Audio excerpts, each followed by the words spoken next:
यतनो हरिः तदेव लग्नं सुदिनं तदेव ताराबलं चन्द्रबलं तदेव विद्याबलं दैवबलं तदेव लक्ष्मीपते तेऽङ्घ्रियुगं स्मरामि। अभीप्सितार्थसिद्ध्यर्थं पूजितो यः सुरासुरैः सर्वविघ्नहरस्तस्मै गणाधिपतये नमः।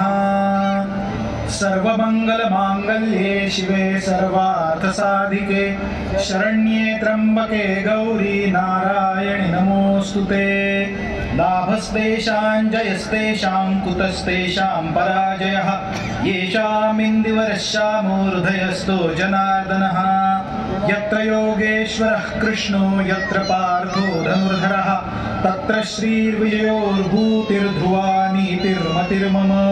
सर्वेष्वारब्धकार्येषु त्रयस्त्रिभुवनेश्वराः देवादिशन्तु नः सिद्धिं ब्रह्मेशा न जनार्दनाः।